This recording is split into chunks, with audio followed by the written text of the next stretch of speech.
Huh?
Hello.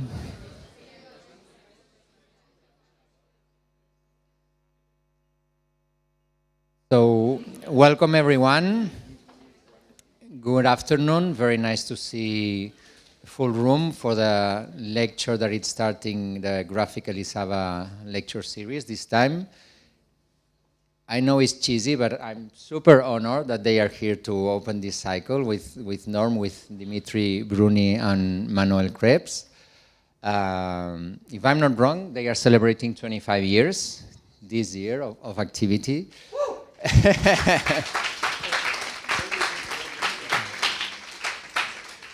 And I guess that most of you already know their work, but for me, what I would point out that I think it's relevant is how, well, two different things. How, like, from restrictions, they have allowed themselves, like, all the freedom to do whatever they want, and also how they have been in very diverse fields of graphic design without not restriction and giving themselves all the freedom to do that, like working for sometimes corporate projects, but also working on in their own books that they have become like iconic. They have 3 published so far, no, in the 25 years. They have done also exhibitions about their work, and this is something that I really, really want to thank them and appreciate, is that today we're also opening an exhibition here in Elisava. It's totally brand new. It's from scratch. It's not an adaptation. It's not another version of an existing one. They really wanted to give you this gift of a brand new exhibition. So I guess that the proper thing to do is when we finish the lecture, we all go to the Agora and see what they have been working. Is probably not a surprise, the sense that it would be the typical, let's say, norm thing of really focusing and going and exploring something from the really beginning. And I think that this is what's fascinating from them. It's that this idea of reinventing the rule, or reinventing everything, or learning on their own terms how things have to be done. And as I was saying before, they have allowed them to work on, let's say, more corporate projects. Lately, probably on more editorial projects, produce and write their own books, doing their own exhibitions, do their own typefaces. So that makes, like, really, from the practice of graphic design, going in different directions. I would say that without any fear, with restrictions, but that create all the freedom that you want. And I guess that we will see that during their presentation. So thank you very much. Welcome. Thank you.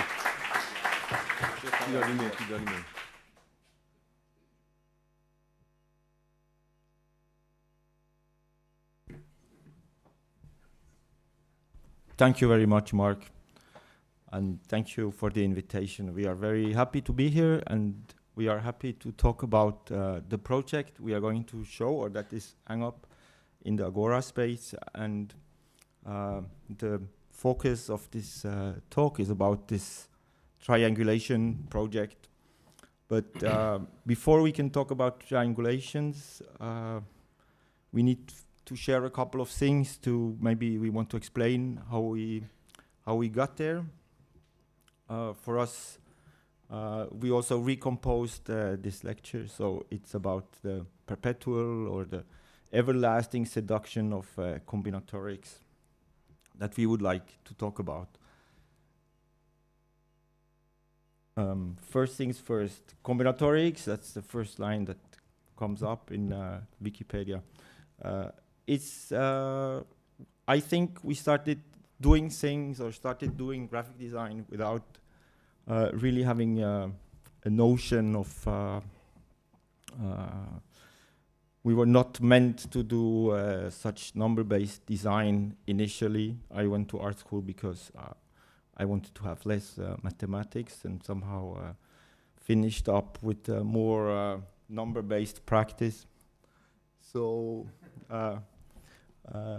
for us, what we liked about this definition was that when we see the definition, we see somehow, that's what we do for obtaining results, and this also we will talk about these finite structures and why we are attracted to them.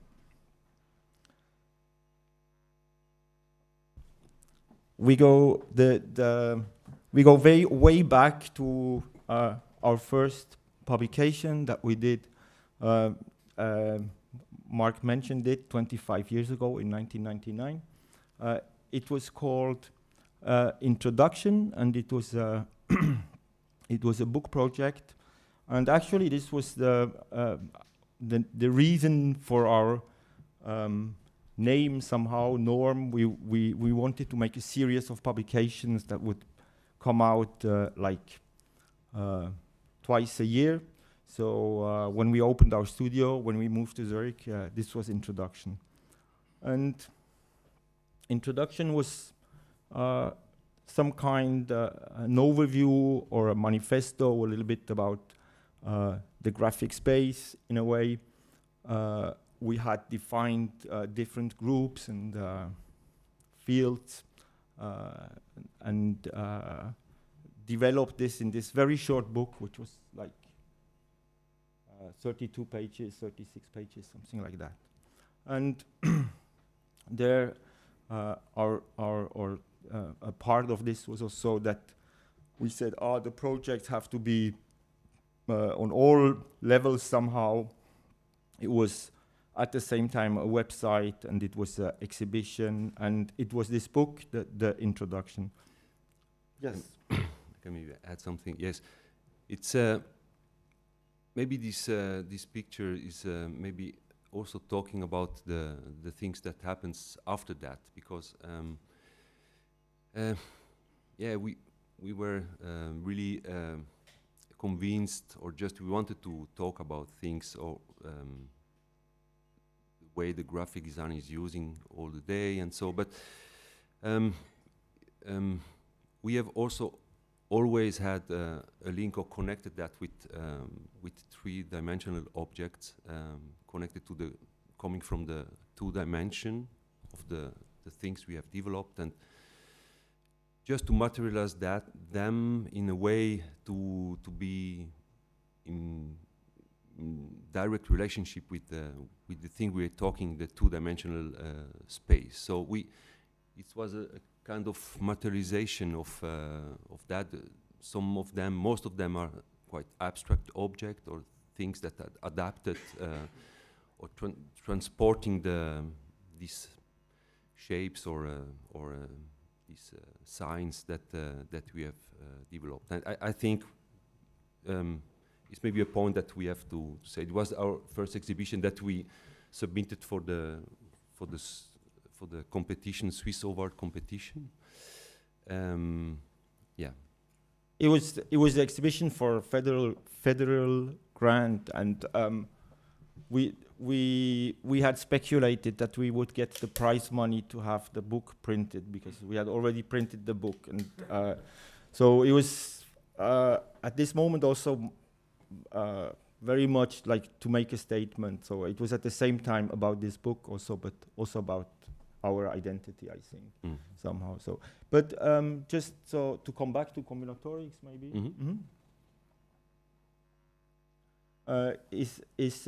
We just this is one spread of the book. Actually, it's not a spread, but it was a Japanese binding with the fold in the middle, and we sometimes look at it, and it's really a long time ago, and not everything is totally transparent to us now. Also, when we see things, how it was. So on the left side, we had made these different groups of what can be, and we had on the one side, was this so-called group one. We had everything that was like pictorial, and this would pass to the second group that was everything like letter-like or coded message. And you too. I mean, it was we were working on this and just assembling stuff that we were interested in, and we framed two objects. But maybe I can add something. Manuel is maybe trying to say you that we are looking at that things that we have done 25 years ago with maybe a quite criticizing eye. So, but it's also good to have a look back on things and to consider. Is maybe also to all this is to explain how we come to triangulation. So we were looking for traces somehow in that, and these two objects that from the previous spread were two things that we thought, okay, there it starts a little bit. One is this setup with lines where we don't show all possibilities, and the other one was a visual from tape. BASF? BASF tape deck, Tape, right? yeah. And this is one-to-one what it was, but I think there we had also discussed we do it one-to-one, but actually within this setup on the visual on the right is, I don't know how many possibilities there are, but many. And the key combinatorics piece in the introduction was the cubes, which was more a demonstration of these possibilities and the seduction. And we had 8 cubes, and we would just look at them, how they were moving in space. And I think we were more attracted by the chemistry-like setup of these pieces that were like molecules somehow. And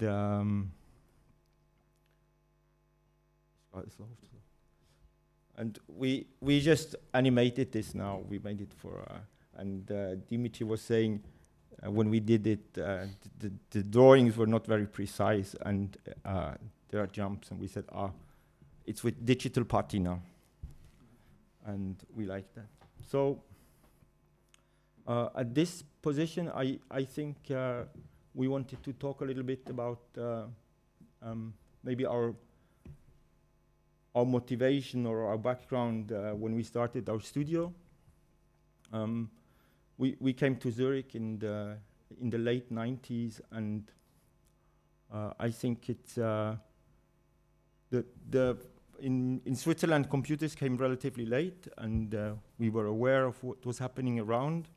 And the school where we went to was very much about drawing and painting, and we then decided if we do a graphic design studio, it must all be digital, and we were very attracted by this tool, computer. One thing that always strikes us, or what you have to keep in mind, that at the time when we were doing our education, if you wanted to have a circle on a poster, you had to draw it physically. Mm-hmm. You had to draw a perfect circle, and it was even if you were good, it took you a moment. Or if you wanted to have a triangle, you had to draw it. You could not make it on the computer, and now it takes 2 mouse clicks to make a circle. So this was. We remember that it was very thrilling when suddenly this presence of computer and this possibility of graphic language like this. And, yeah, we had only one to share between 8 people, but yeah, we were introduced. We had somebody that introduced us to make this. To these different programs, these Adobe programs. But it sounds quite strange to tell that, but it was like a fact at that time. So many handwork with scissors and painting, and so. But I think, yeah, we have also asked us what would have some designers at that time from the 60s that we know the work, what would have been done with if they had a computer, and I'm thinking about many of them. So yeah, it's also good to keep that in mind. And I think one important thing for us was also we had started doing more illustration things also in school together with Dimitri and some other friends. And when we moved to Zurich, we came from a small town. When we moved to Zurich, we decided we'll never ever do anything by hand again. It was all be technology, and you have to see the technology. and it was clear for us that we wanted to be like we wanted to be a collective, a group, and not. It was very important to us that so we choose this name Norm for this series of magazines, and also when we moved to Zurich, we somehow wanted to mark our presence in a way that, and of course nobody was waiting for us, and I think the first year when we had our studio, we worked on this Normetica, it was Normetica typeface, which disappeared, and we made this introduction book, just some kind this manifesto, and we figured out somehow this visual language that we can share together, like that we can develop together. I think also one point was what was important for us to not to be out of this personal work, but like to work for a company somehow, to hide behind, to work just for Norm, and not signing things with the personal. So to keep a certain anonymity on the works. I mean, it was also in the middle of like techno area in Zurich, and I mean, I think this was maybe also other studios were called Electrosmog or Code or stuff like that, and yeah, we wanted to be in this. Yeah, and maybe the last thing, but very fast, this name also, in a way, gave us some kind of authority in a way, even though we didn't look for that really, or people sometimes even took things more seriously than maybe it was meant to be. Yeah. Yeah. So we had you had seen maybe on the cover of introduction that we had announced a publication for the same year or so that was going to come out, and it took us a bit more time. And in 2002, I think, we published a book that was called The Things, and it was a little bit. It was actually quite the same content as the introduction, but just somehow we rethought what we had said in the introduction. And one key element or main thing was that we had made we were like questioning the Latin alphabet and raising questions about the signs that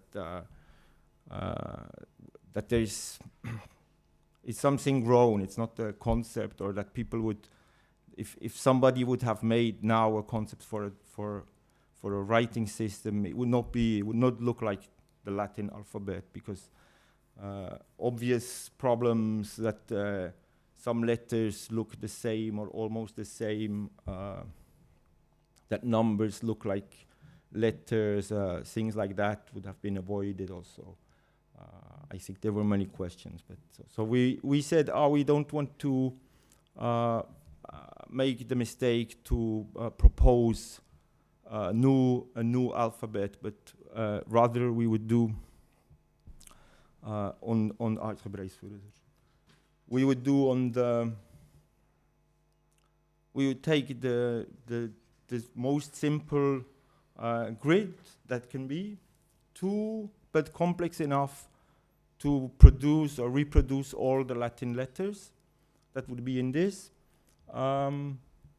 with the idea that all the signs that were not chosen or thought of in the alphabet would also be there. So we would produce them all, and we made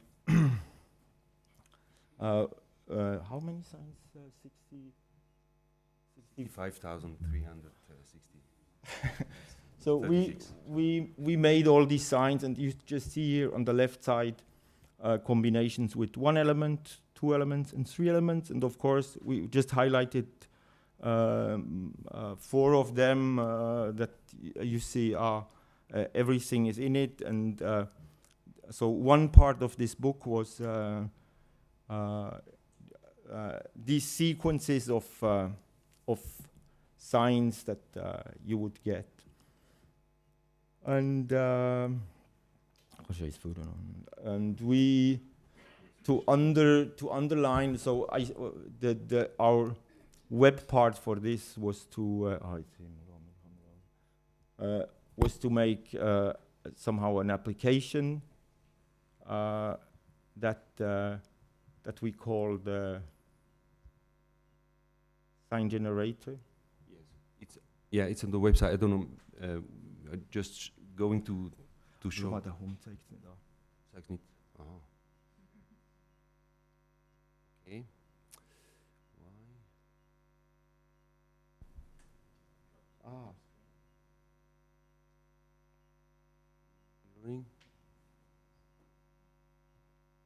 Black magic is a bit. Black magic.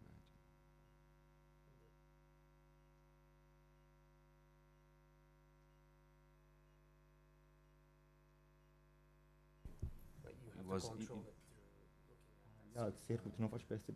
Is nachher, du musst es vom Dings kontrollieren. Sorry for this. Yeah.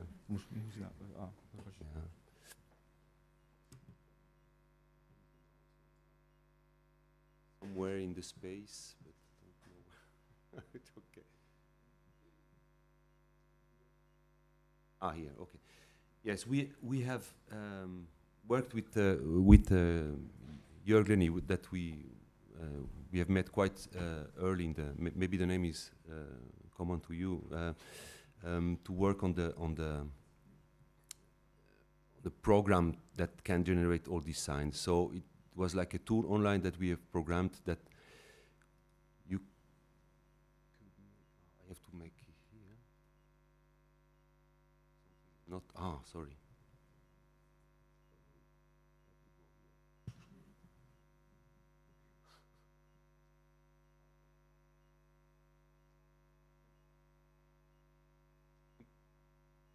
You can choose the connections. Sorry, I have to little bit to yeah. The connections you want, and actually I saw more of them. Double it, become black that you have a double. So then you can generate all this combination. Less, but we have 16. Actually, it's only the one going for the sign generator. We have done the one in the coming from the center to the to all points outside, and also right. Okay, and yeah, it generates the pages. The more you have, you can make all. You have all these possible squares to combine, and from that tool, it was also programmed that you could go to print them out with your printer at home. So it was like I don't know what this help is, but just go to that. Okay. Don't remember. So, well, it's quite old. We have we wanted to have it for, I don't remember for what. Ludovic, who wasn't mentioned yet, who's also part of, who joined our office in 2007, put it back on our website. So it's if you want to check it. Yeah. You can play with that if you want. So we have go back to the now. Oh, sorry. Mini jam again, I guess. Mm-hmm. It's a jam, St. Jam. Jam session. Shit. I think now your connection is. Okay.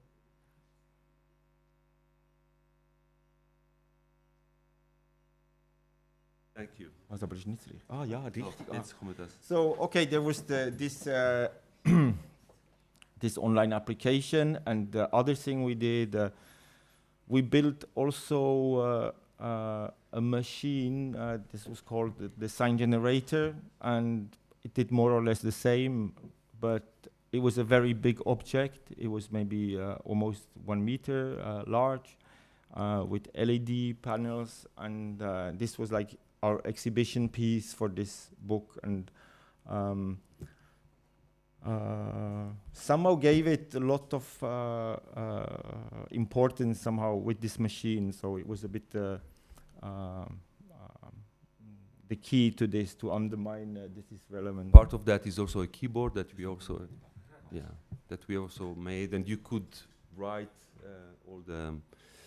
all the letters. It was like we were working with an engineer that we built them by ourselves that time, all the machine, and it's still working after 23 years. Still, it's a good machine, I think.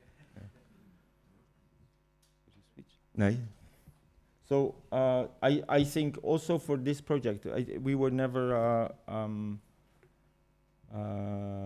really strategic about how we did things or how we did. It was always like also this objects we felt like doing or so, and it was also.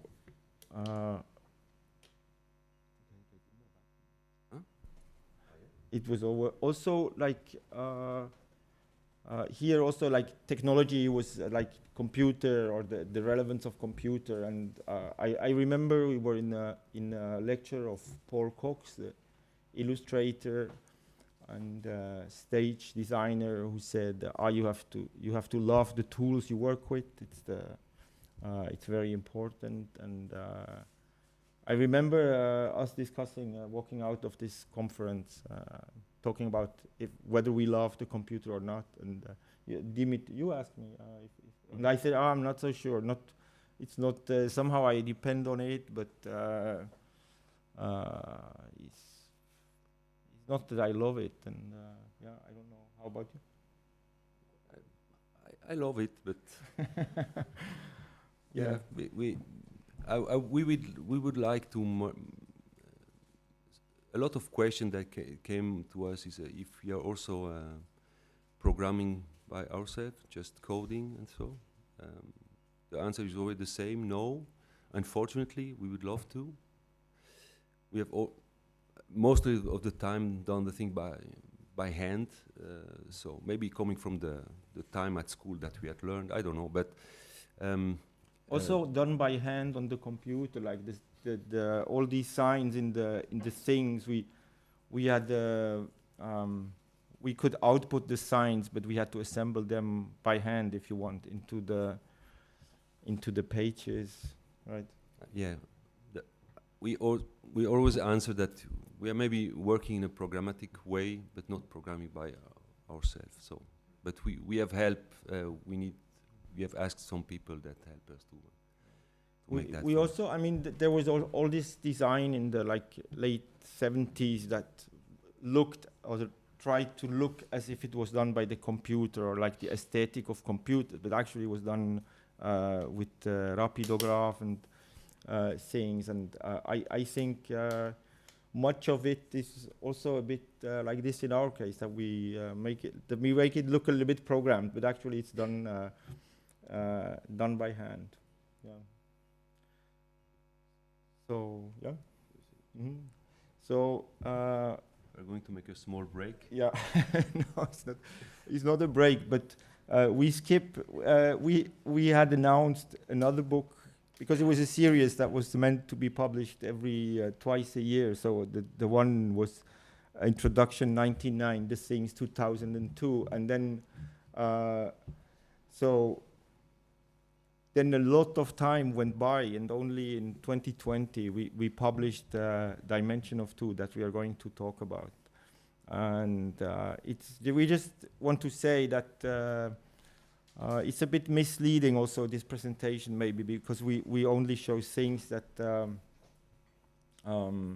that were our self-published elements and stuff we initiated. We had done, we do, and we have always done, and do in between a lot of commissions and work with people, artists, institutions, companies. Mark said already also the typefaces. So we had been doing things, but we didn't come to make it the next book somehow. Mm. So this slide with we have preferred to put this slide instead of speaking about 18 years of work. So yeah, we will tell that we have told that in words. So then 2020 we published Dimension of Two, which was really a project we had been working on really long time.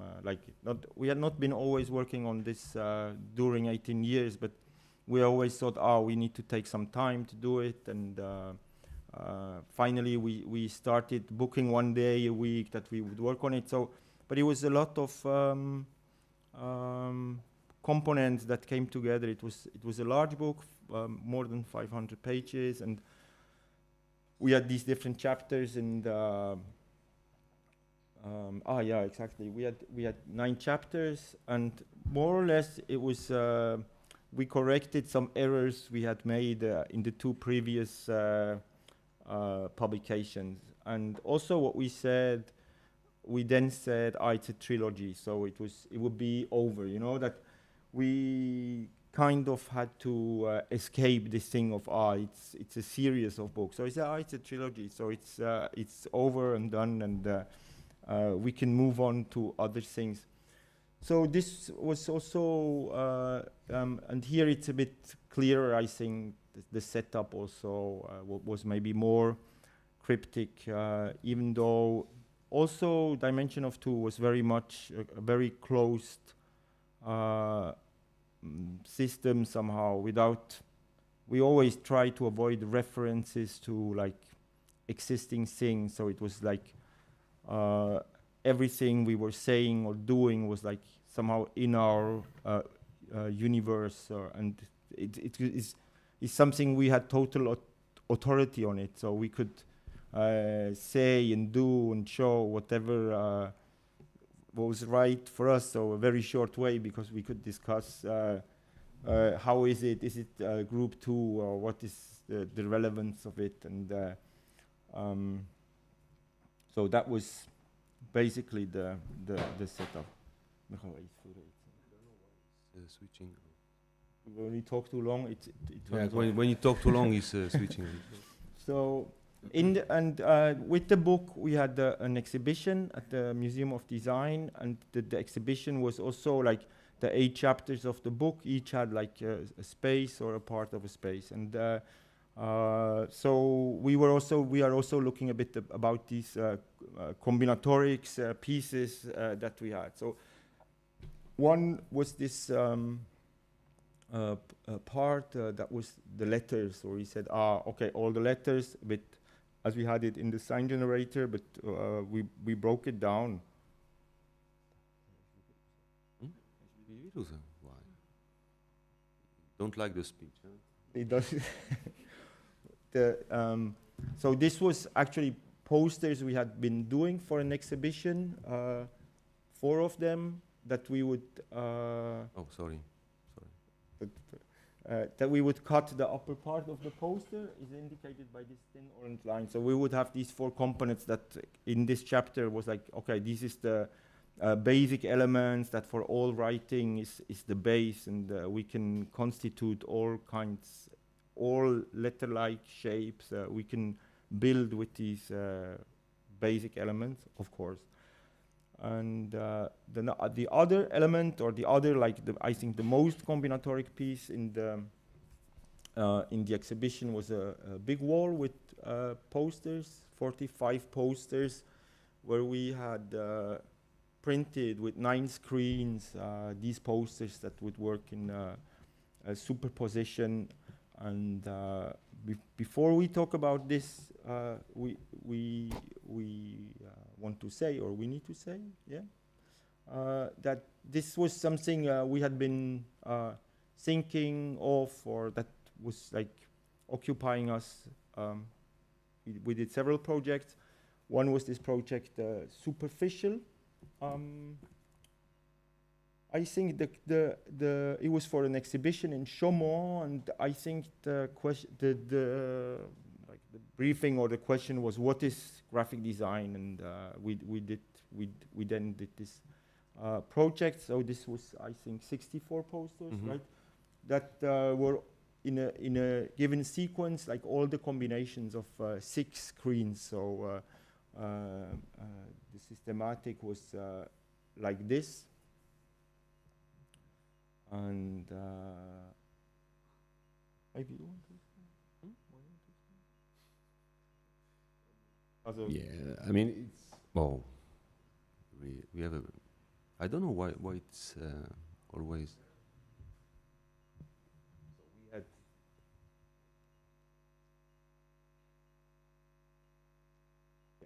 I'm not going to explain the part below, but it was.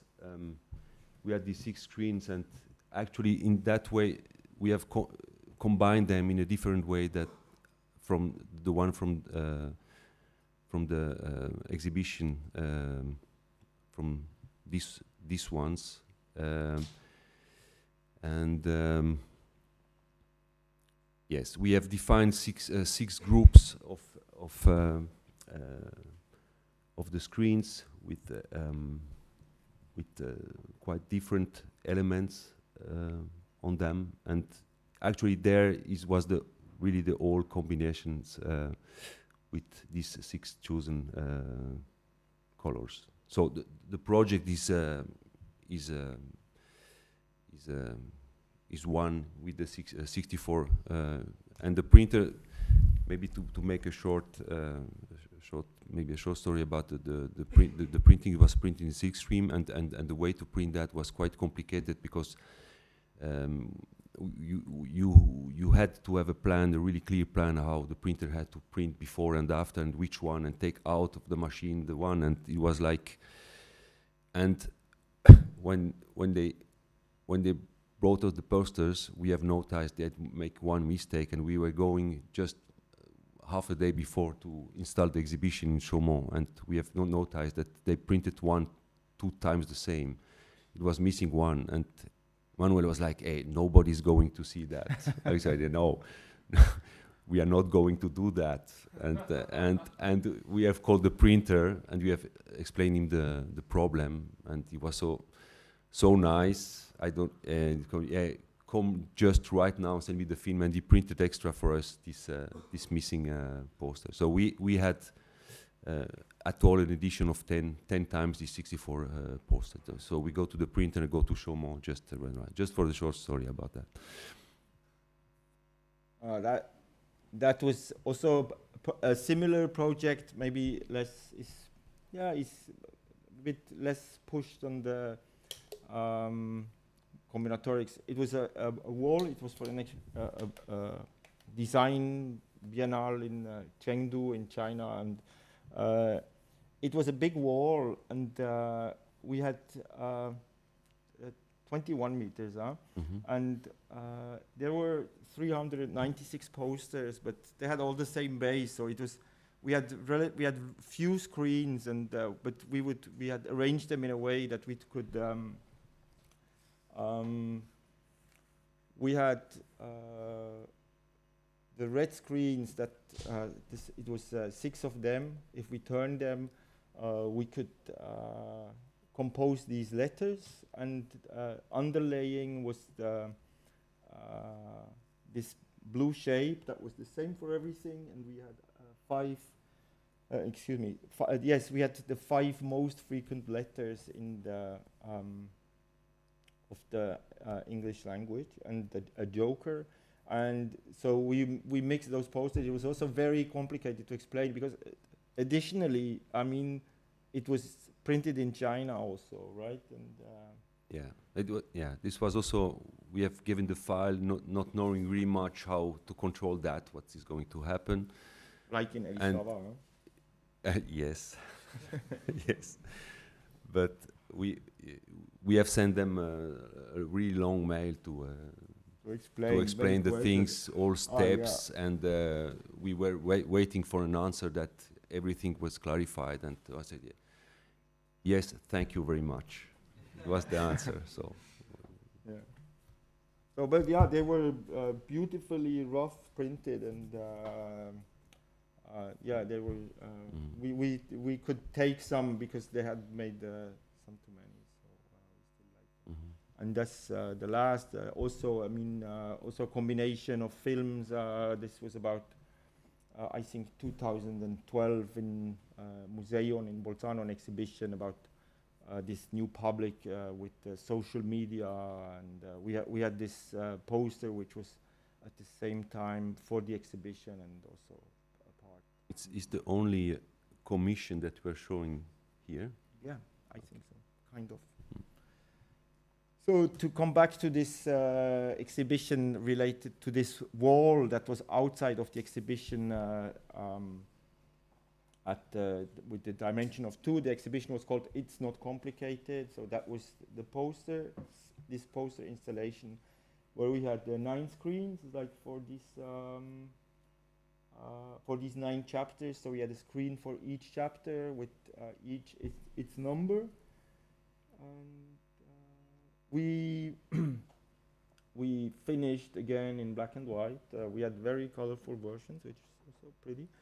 And so they were silver, black with, they all had a different behavior, covering, not covering, cutting the file. So, and we would do 1, 2, 1, 2, 3, 2, 3, 1, 2, 3, 4, 3, 4,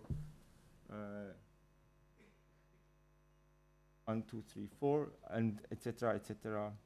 And here again, maybe we can move to the next slide.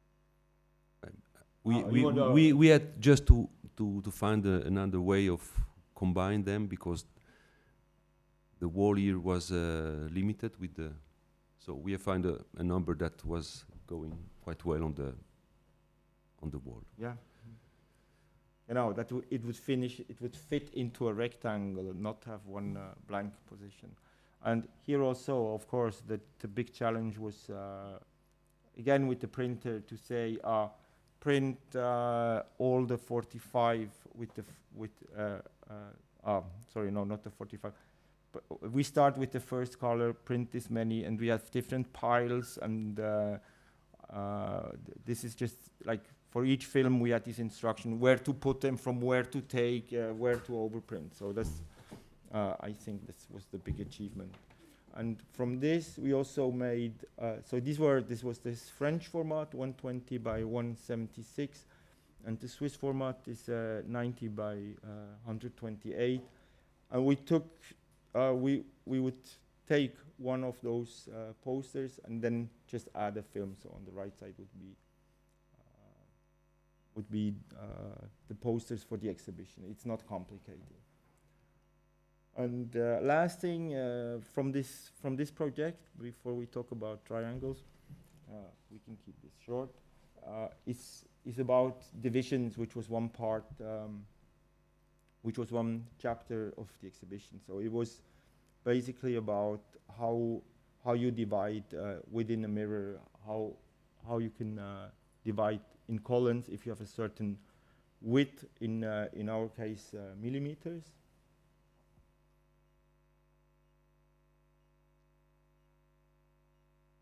And so we would always have, okay, the smallest possible unit is 1 millimeter, and then 2 and 3, 4, up to 12, and they can have also a distance between 1 and 12 millimeters, and we would do all these possibilities for up to the size of the book. And to press something.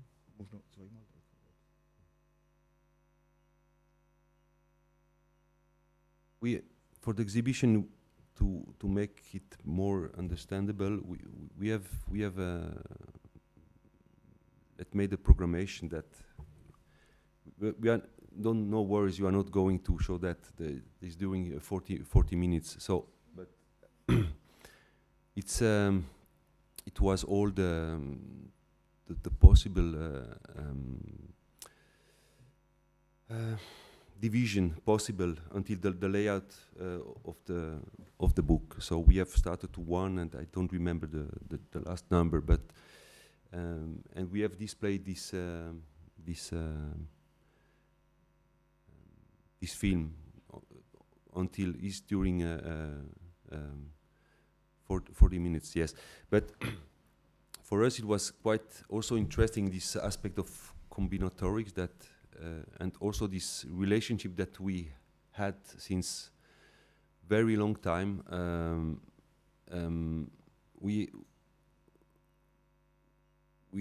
are really convinced that if the numbers that we are working with them are not integers, the design is not going to be okay. So it's a little bit like maybe something that we are not going out of them, I think.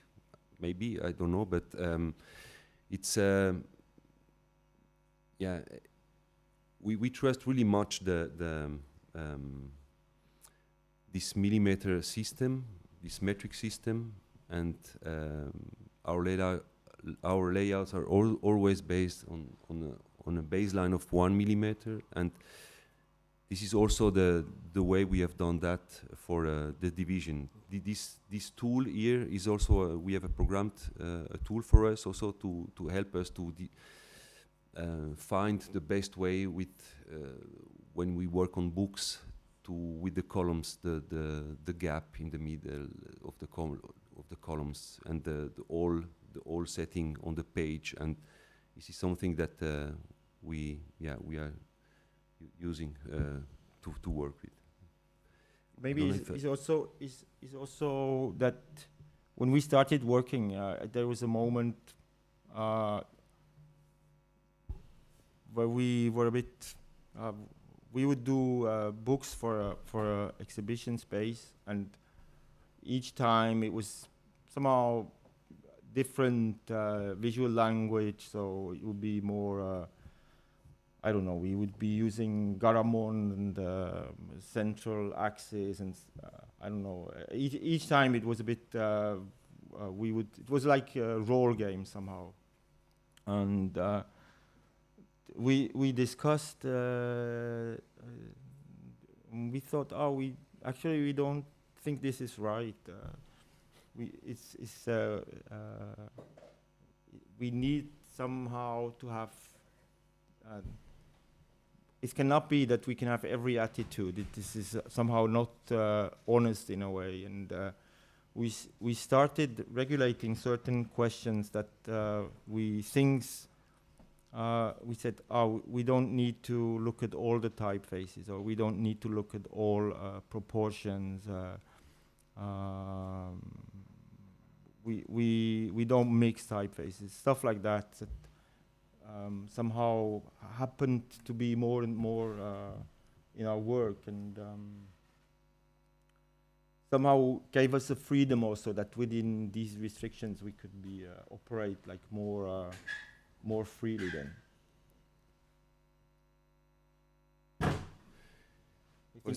Unfortunately, we need to cut at 18,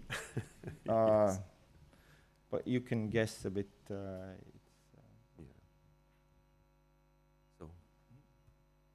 So we will finally talk about triangulations at Elisava, and the start of this project was something we started after dimension of 2. We said, we will only do from now on. We will only do. We return our jacket. We put it inside out, and. It was also a moment, we made this exhibition, we made this book, this was finally done, and we moved our studio after 20 years, and we said, we can, we could be like a new studio, like as when we started with Norm, we had been this other office with the others before, this illustration, Silex things. So we were discussing even other names, and we said our norm is done somehow, and we started making drawings for this project, what it became, and it was very also about organic shapes and stuff, and but more and more when looking at it, we somehow didn't feel it was not right for us, and we said, and we started with geometric shapes in given spaces, and somehow we had in the, I don't know why, we in the introduction we had also said the triangle doesn't exist somehow. It was a bit the empty position. Yeah. So we actually were very attracted to this idea of triangles, and we started having combinations of one and two, another triangle, and we realized somehow that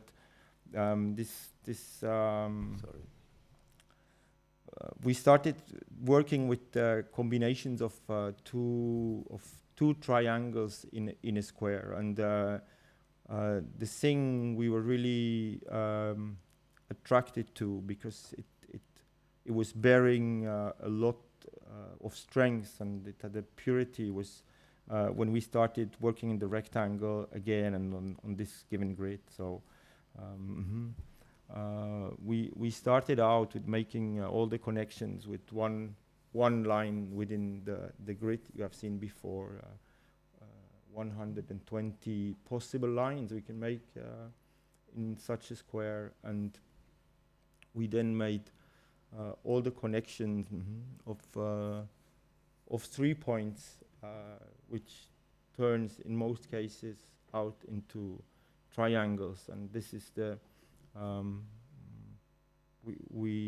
we always, also we made all the triangles with starting with A, then all those starting with B. So for A, this would be 105, and the others here in letters. So we would have 560 possible triangles. So that's and then we started doing by hand the complementary second triangles that would share one side, and this is how we did it. So we would have a sequence of, so we would have on the upper left a first triangle, which, and then on his upper side, so in the first orange row, were all the 16 complementary triangles, and the same for in the third row, also the second full row from the other side, and which would give this combination. So if we so we would have here, just to illustrate, a set 3 lines, different types of triangles, and on the combinating second triangle, and then on the this would be the combination. So we started looking at them, and somehow we wanted to have, we were like, yeah, we need to do them all, because they are all of them, each of them is beautiful in a way, because they have this dynamic and they have this logic of the grid. So we started making all the combinations, and we ended up with this setup that we were using, that is now displayed in the exhibition. So actually we did, in a way, we were talking about it, the point was then that once we had done all of them, the 13,600 something, we could then, because we had done the work, we could just choose the 8 we liked, because we had justified somehow the background. So this was for us this demonstration. Yeah. I think you started somehow with a really intuitive way of working on this aspect. We have talked about that, and the approach was something other. But we have noticed that, as you say,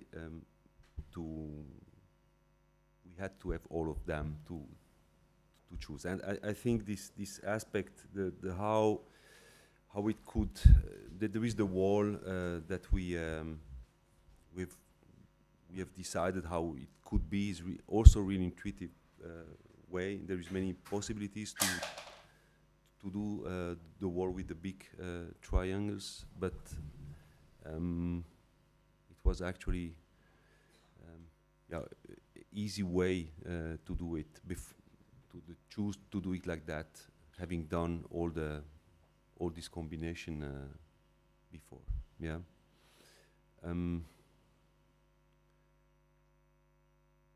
We were going to talk a little bit about, or we were thinking about talking about a little bit about maybe modernism or Swiss style also in relation with this work. But I see we've been talking an hour already now, so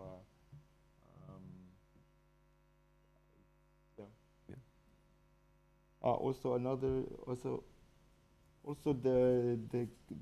we had also this other question, the relation, like the question of the avant-garde or the experimental, or like related to graphic design and where what can be positioned. But maybe we can make a point here. We can make a point. Maybe would like to ask maybe a last question.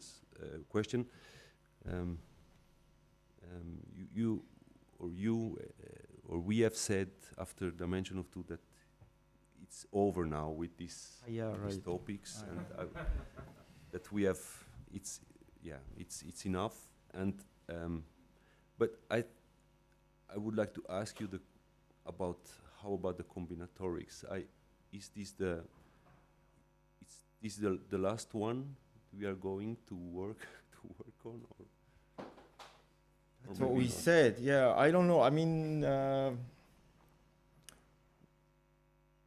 we have been discussing this. We are very, it's something that we are not prepared. Somehow we came into this, and we said, it's okay. We should not. We should. Or we could. Now we can. Explore different things. I mean, combinatorics. Probably we won't escape.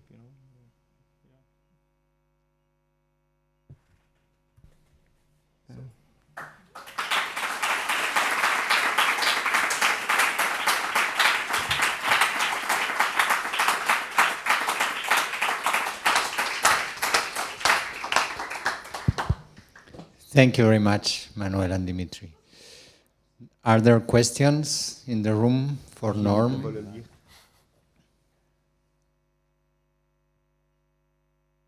Put some light on. Yes. I try, yes.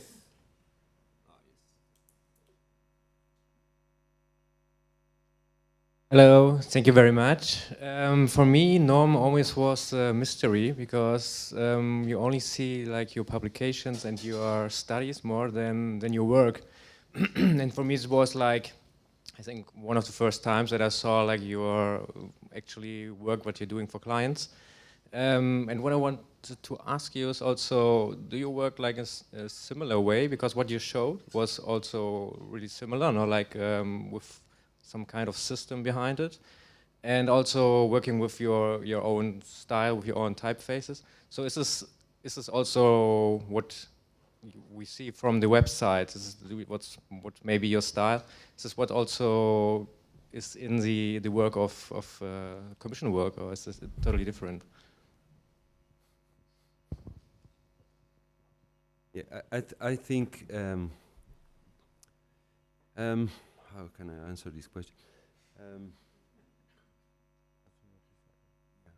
Maybe. I think for us it's quite different, because the commissioned work is always we really like to work with people. Also, I mean, a lot of people we work with are artists, or like it's about or a lot of it. So we are always we are very much aware that if we work with somebody, that it's for them in a way, or that we will do another book and they will have the book for some years, and this will be, they don't do a book every year. But of course, I mean, people who come to us, I mean, you always get the people who come to you that is also a little bit expected. I mean, we have certain principles, but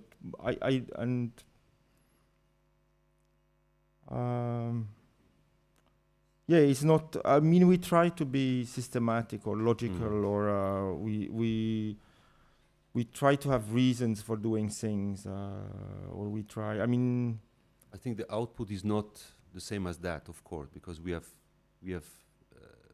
to find a solution to given problems, and I think, yeah, we are working maybe with the same attitude, that the way we are working for us, it's really something that really combining together the commission part and the work we are doing as self-commissioner, or just, yeah, I think that there are a closer relationship, the way to do, to work, to approach things, to find solutions and to the things. Yes, I think where they come together, because we would always do for each of the projects we had done a typeface, like the Normetica, the Simple, the Replica, kind of Reforma also. So this, it's true that once we have a new typeface, we use this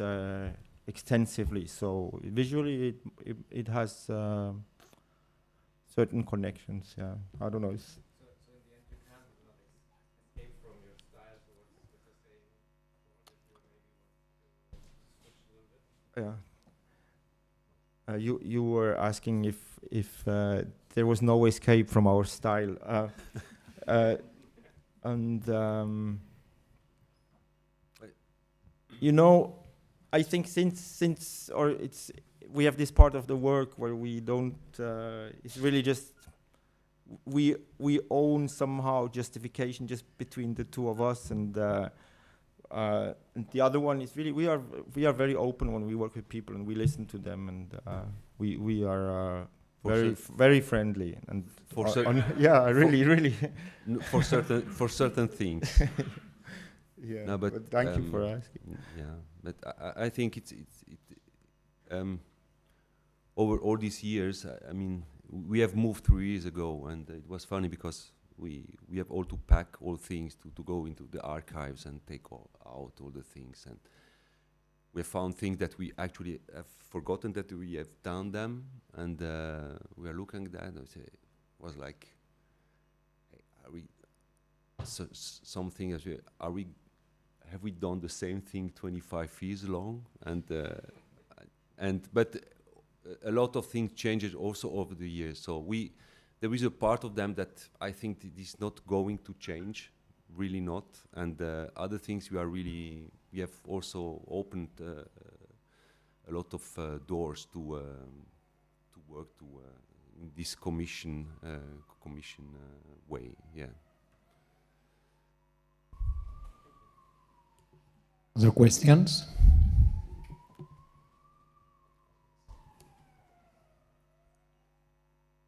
Hi. Hi.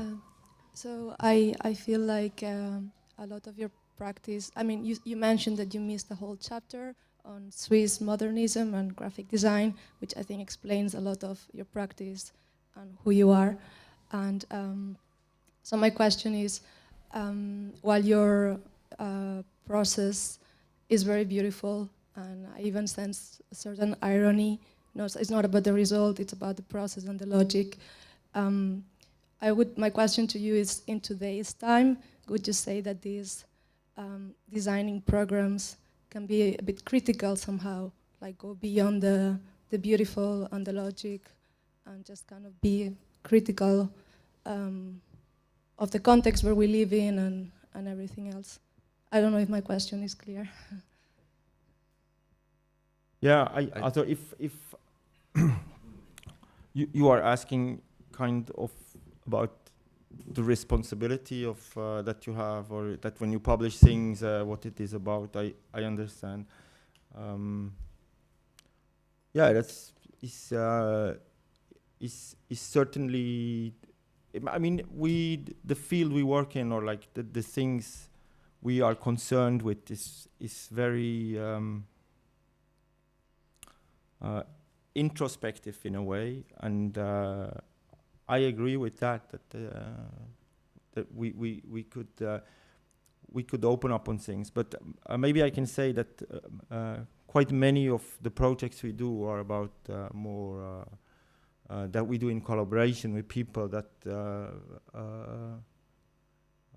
are more concerned or more engaged. That we do such projects, but here we are like in a certain comfort zone. Yeah. Mm-hmm. Keep in mind, yeah, this is the peak of the iceberg, huh? Right? That's right. Yeah. Yeah. But thank you for asking. I always hate asking questions myself. I'm always afraid. It's like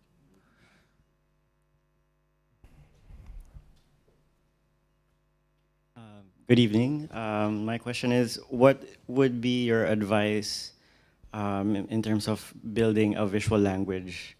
Because it seems like you already have a very cohesive and very solid foundation in your visual language, especially in today's context where all the tools are very much accessible as compared to back then when computers were barely accessible. I think it's one thing that really influenced us very much is that we work as a collective in a way, that you have to agree on a common visual language, and you are like the first critic always about everything. And so I think through this, like by working by not working alone, like your force is somehow exponential, but you also give up a lot of things on you give up things, so it must be a positive like under the line output. But we look a lot of we really look a lot of things. What do we see? What do we like? And we talk a lot about visuals, also old ones. I mean, all kind of stuff, and it's about things we like together somehow. And then I think there was this point. It was not at the beginning. That's how we talk, but it was about finding out somehow. And what do you use? Do you have an advice? Yeah. Maybe. This aspect of being two or three in the office, and I think we have set really, we have a way of setting really much rules to work, and I think this has also an influence about the output of maybe not only what we have seen tonight here, but also on the other projects, book design, poster, print thing, and we always actually, if we can say we have the good relationship. I think this collaboration with clients is really super important for us. If the team is good, it's not only about what we are doing; it's also about your correspondent with where you are talking with to make a project. This is also super important. If all parts are understanding themselves, the project can't fail somehow. It's just going together, an ensemble, if you want to say that. But actually, maybe the most difficult clients we have are ourselves in the office. because it's always this discussion. We have always this situation to one is trying to maybe open a door that was not maybe allowed, or they're just like questioning things. It's really, it happens really criticism inside this triangular structure we have. So I mean, maybe it's that defines a little bit the way that the project had done, and how the way that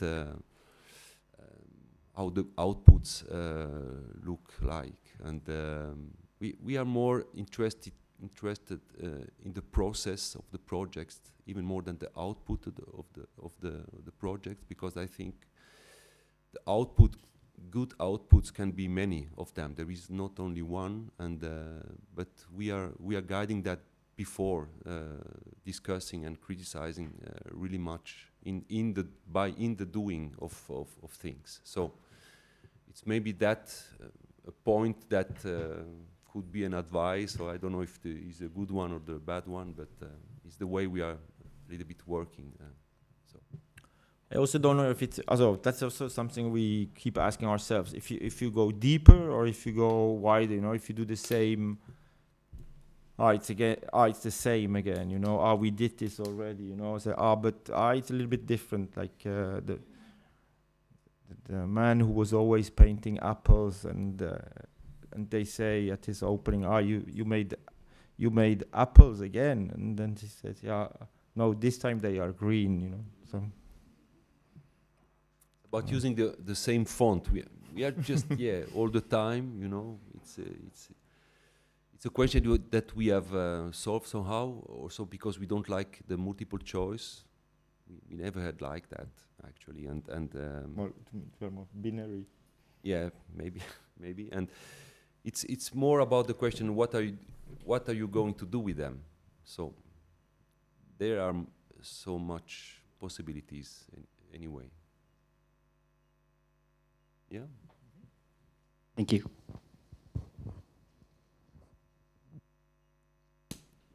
More questions? Mark?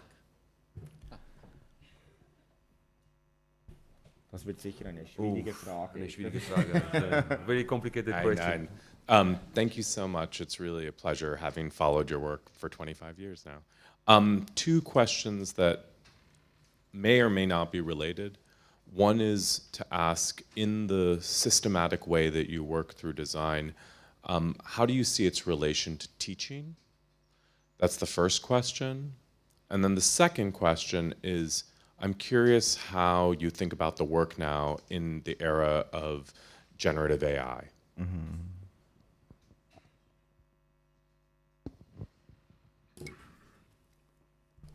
We don't do much teaching, I have to say, and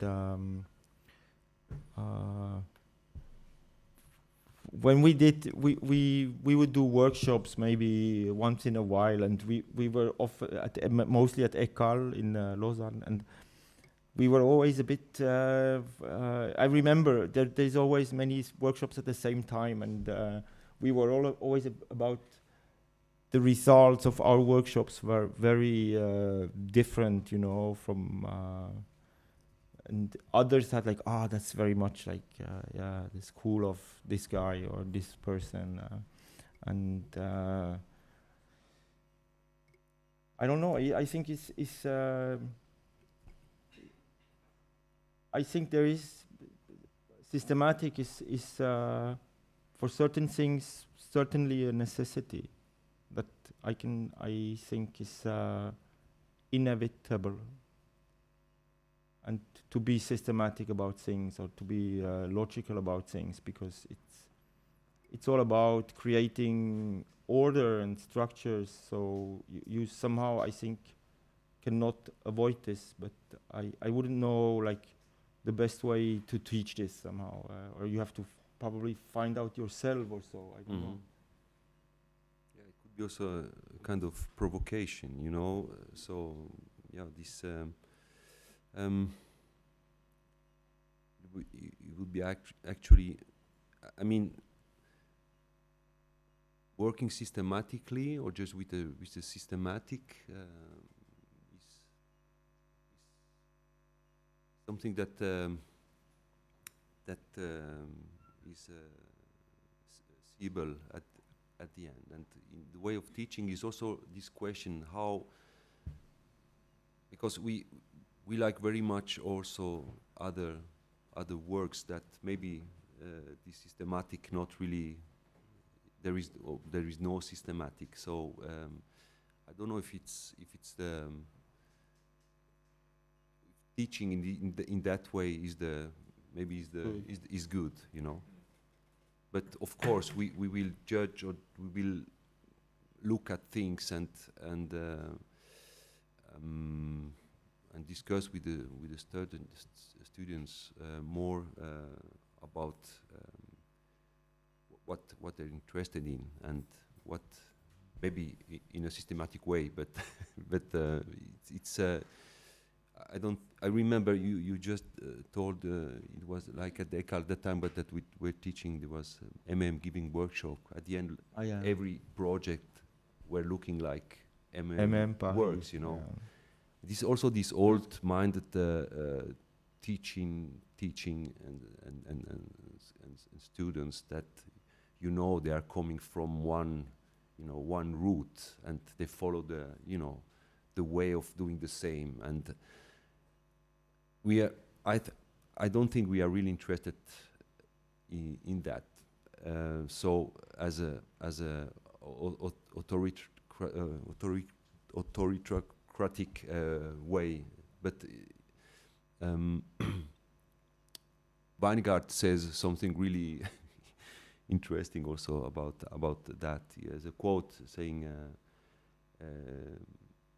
if you do this, if you don't do like I am doing, you're Wrong. You're wrong. But if you do the same, you are If you do the way I do, you are a treater. Yeah. But So. yeah, but I think also the second part of about generative AI. I think it would be quite easy to have AI using the norm code somehow. So I think, yeah, today would probably you have to do everything in a way to I don't know. To do things differently, or like to find approaches that are not given, or either with it and push it, or finding ways away from it. I don't know what is your thoughts?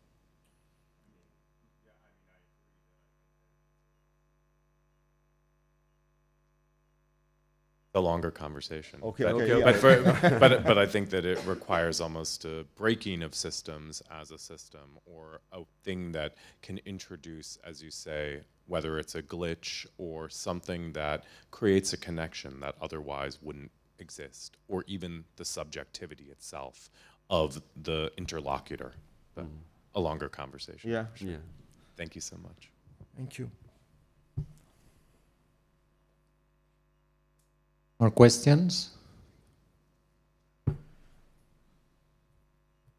3, 2, 1. So big applause for them, and then let's.